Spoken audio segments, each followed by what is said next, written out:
Indian Prime Minister Narendra Modi, who was on a two-day visit to China, met Chinese President Xi Jinping in Wuhan city on Friday and stressed on resetting bilateral relations that were strained in the backdrop of the Doklam crisis. On the second day of his visit today, the Prime Minister will attend a private lunch hosted by the Chinese President. Prime Minister Modi will also take a boat ride accompanied by the Chinese President at the East Lake in Wuhan. Early on Friday, the two leaders held delegation-level talks where Indian Prime Minister Modi emphasized on making such informal summits a tradition. He also invited the Chinese President to India next year for an informal summit.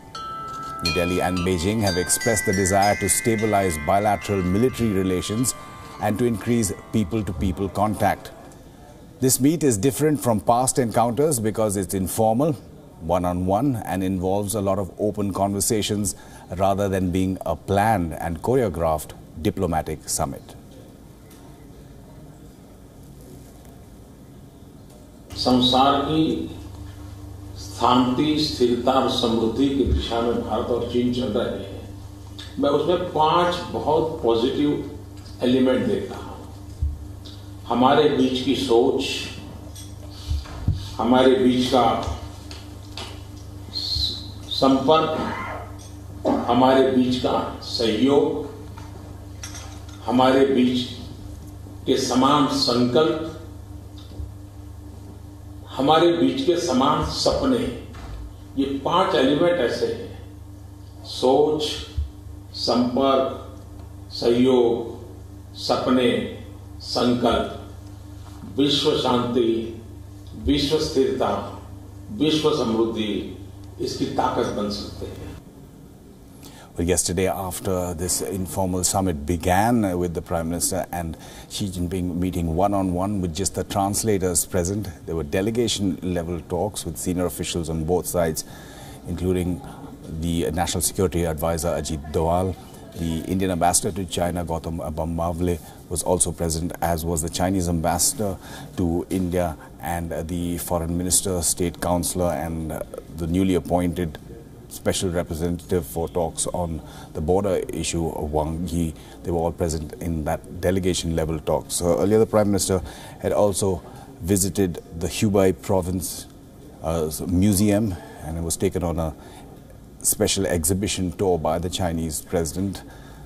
They looked at one of the oldest tombs that had been unearthed or excavated in China, as well as other historical artifacts. The Prime Minister also led delegation-level talks, as we said, and witnessed a cultural program at the Hubei Province Museum. Today, the plan is that there will be a private lunch, hosted by the Chinese President Xi Jinping at the Lakeside Pavilion. There is also expected to be a boat ride and a walk along the East Lake. So on the first day of the two-day dialogue, the Indian Prime Minister Narendra Modi and the Chinese President spent considerable time together, most of it without their diplomats. WION is in Wuhan to witness the historic meet firsthand.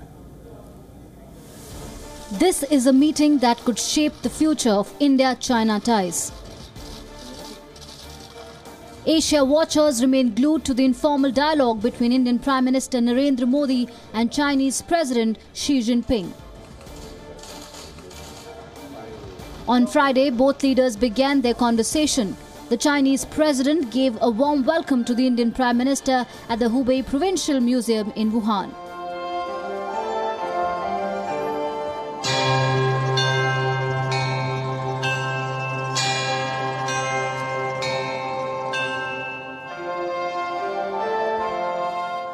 Bharat की और चीन की दोनों की विशेषता थी कि हमारी सारी संस्कृति नदियों के किनारे बनी।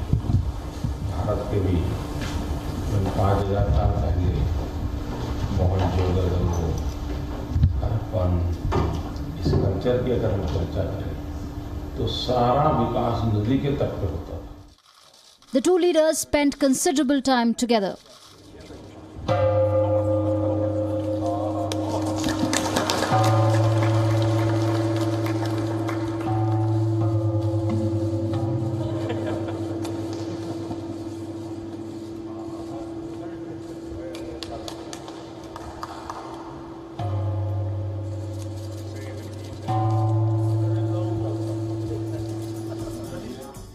They held talks at the state guest house in the city. The Chinese president also hosted a dinner for Prime Minister Narendra Modi. There was no protocol or agenda for the talks.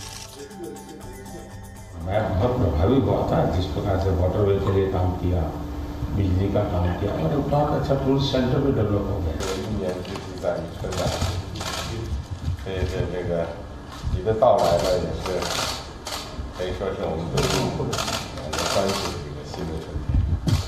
我很高兴啊，很高兴见到你啊，因为这是我们的一个真诚的约定。 While the event may have been billed as an informal conversation between both leaders, this is perhaps the most wide-ranging dialogue between India and China in the recent history. It's an attempt by both sides to iron out their differences after the Doklam standoff in 2017.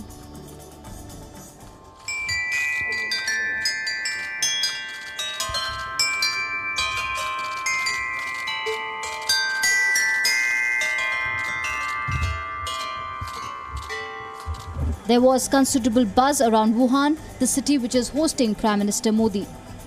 Despite tight security, crowds gathered around Hotel Wanda, where the Indian Prime Minister is staying.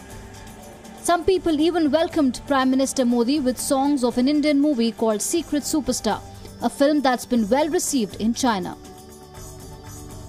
While there's no agenda for these talks, this two-day dialogue between the leaders will lay the foundation for the future of India-China relationship. The talks have raised hopes beyond India and China. At a time when winds of change are blowing from the west, a reset between India and China is an exciting prospect for Asia and the world. With Palki Sharma Upadhyay in Wuhan, Bureau Report, WION. Palki Sharma Upadhyay now joining us live from Wuhan. Morning, Palki. A lot expected today, more one-on-one interactions and conversations? Indeed. First, they're going to walk along the East Lake, then they'll go for a boat ride along the East Lake. Amitabh, the joke here is that this sounds like the Lake East policy now that the Indian Prime Minister is putting into action. But jokes apart, yes, there are more interactions. It'll all be over in less than 3 hours from now. First, a walk along the lake, then that boat ride, and then another lunch hosted by President Xi Jinping, and then the Indian delegation is off to New Delhi. But if you look at the last 24 hours, that'll make it 6 meetings in 24 hours. 3 of them, in fact, one-on-one meetings between the Prime Minister of India and the President of China, with just the interpreters along with them. Both sides not giving very much as to what has transpired between the two. They're not talking about the agenda at all. Yesterday, when really pressed, the Indian delegation was only willing to give us this much, that the meetings were scheduled for half an hour to 20 minutes, but they stretched on for 2 hours. So something constructive must have happened for them to be talking for so long. So that's all we are being told. They're calling it the India-China reset. It could be the India-China pause as well. They're trying to keep the sticky issues on the back burner, and they're trying to look at issues where the two sides can work together, can cooperate. The Prime Minister himself spoke about cooperation, communication, and so on and so forth. His favorite acronyms with a lot of alliteration. So a lot of that has been happening, a lot of pomp and symbolism, but in terms of what has happened, what has been achieved, very little that I can realistically share with you. You're talking about the scheduled delegation level talks, which were apparently only supposed to be for half an hour and went on for 2 hours. The visit is dominating headlines here. How's the Chinese media treating it? The Chinese media hasn't said very much about this meeting. They're a bit, they're keeping it very muted. They're working on keeping expectations to a certain level, and we're still looking at what the press has reflected from this meeting. But as of this morning, there was no word from the Chinese government either, and so they're keeping it under wraps. Something has been set in motion, but we do not know yet. Maybe we'll know later in the day when the Foreign Secretary holds an informal briefing for the press here.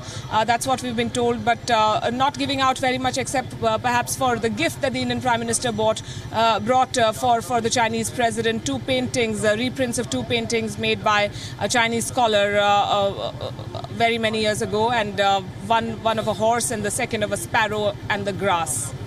Those paintings you're referring to were made by that Chinese painter in Shantiniketan in the 1930s or 40s, I think. But what we do know is what was aired, as in when the two were talking, either when it was one-on-one or the delegation level talks. That was caught on camera. So there were lots of issues that were raised. One of them was that both sides saying that they would hope that these kind of summits, informal summits, are not one-off and they would become traditional.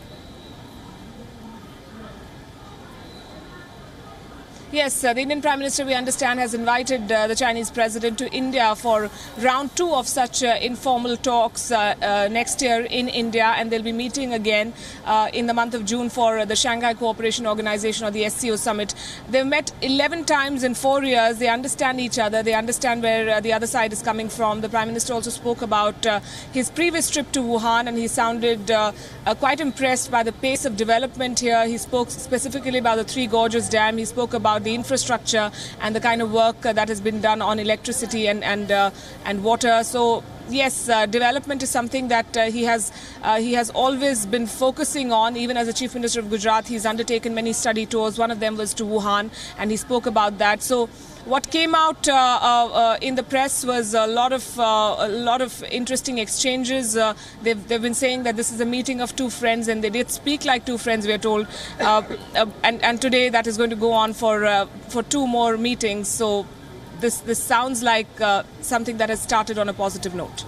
Stay with us, Palki, because the Indian Prime Minister has often faced criticism for his diplomacy, which involves a lot of hugging, a style that's considered unorthodox. But has the Prime Minister's personal touch in diplomacy delivered results in situations beyond the control of India's diplomats and military? Or has it instead presented the world with the image of a soft India? मैं नरेंद्र दामोदर दास मोदी ईश्वर की शपथ लेता हूं कि On May 26, 2014, Narendra Modi took oath as the Prime Minister of India. And in attendance were heads of state of all SAARC nations. That image set the stage for a new sort of diplomacy. One that has left its mark on Modi's external dealings in the last 4 years. An unprecedented churn in South Asia called for imaginative solutions. And Modi's out-of-the-box foreign policy seemed to tackle just that.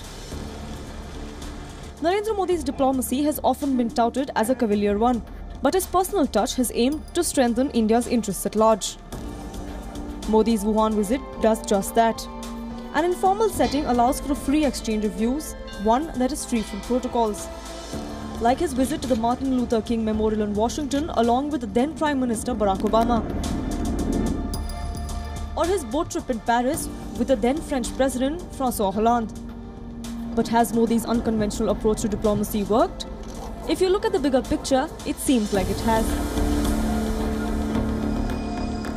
Narendra Modi's friendship with the Japanese Prime Minister dates back to his days as the Chief Minister in Gujarat. When Modi became the Prime Minister, this relationship with Shinzo Abe paid dividends. It helped secure concessional financing for his dream project, the bullet train, and the civilian nuclear deal. The Indian Prime Minister has also increasingly worked the phones to strengthen ties with key world leaders, including Donald Trump and Vladimir Putin. He has not hesitated to call his counterparts in seeking support for India's interests at multilateral fora. The outreach has helped India gain membership of export control regimes like the MTCR, the Wassenaar Agreement and the Australia Group. It also yielded positive results during the fiercely contested ICJ elections. What about closer home? Narendra Modi's visit to Lahore to meet former Pakistani Prime Minister Nawaz Sharif was sharply criticised. But that did not stop India from standing up to Pakistan and suspending bilateral talks when it was needed. Take China's example. At the height of the Doklam standoff in July 2017, Narendra Modi reached out to Xi Jinping on the sidelines of the G20 summit.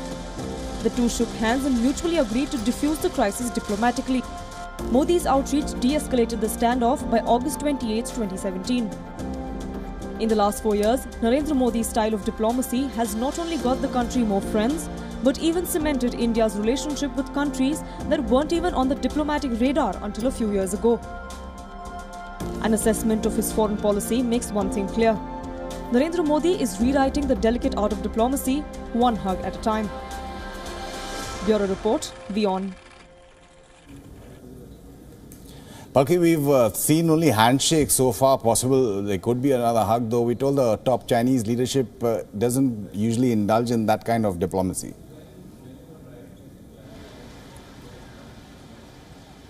Yes, and there have been no hugs. There have been no receptions at the airport as well. This is a different kind of relationship, and I think the Indian side understands that. But you were talking about the Chinese press, and this is one newspaper that I finally managed to get my hands on, and look what it shows.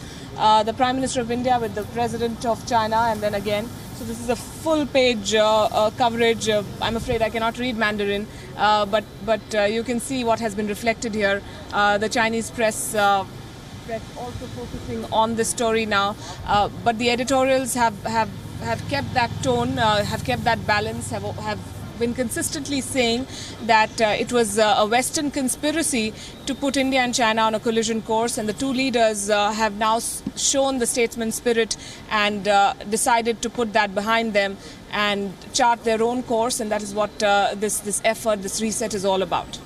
We're talking about the Chinese view that the West is putting India and China on a collision course. Talking about potential trade wars, that's one thing we do know, at least the economy and business in terms of global development, that did come up in the talks that the two leaders had. They talked about how both population-wise and economy-wise, the two countries together make up about 40% of the world population.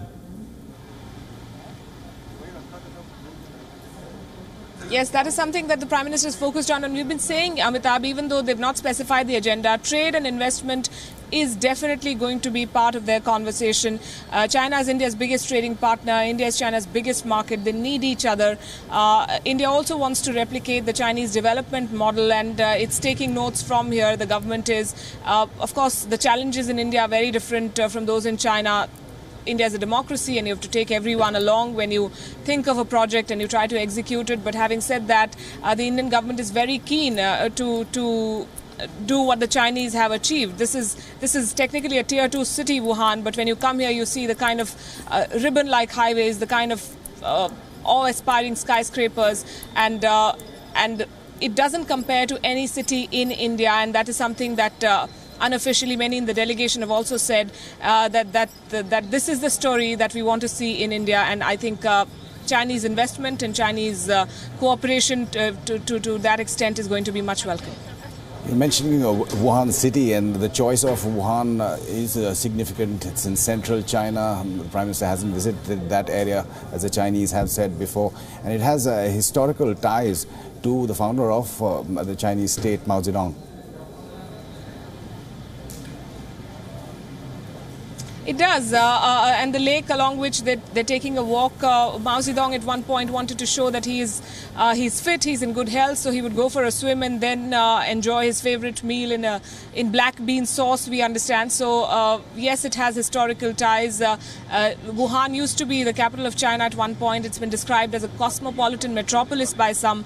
It was a bustling port town, and it was a bustling town, I'm sorry, and it has maintained its place in the Chinese history. In contemporary China also, it has a lot of significance. Wuhan's GDP, I can tell you, has consistently been higher than the national average of China. And this is now described, at least in the Chinese media, as a tier 1.5 city, well on its way to becoming a developed one like Shanghai and Beijing, which is why among the other reasons that the Chinese president gave for this being the venue of the meeting, he said that it was important that the Indian leadership understood his entire country, and Prime Minister Modi has been to Shan, he's been to Xiamen, he's been to Beijing, he's been to Shanghai.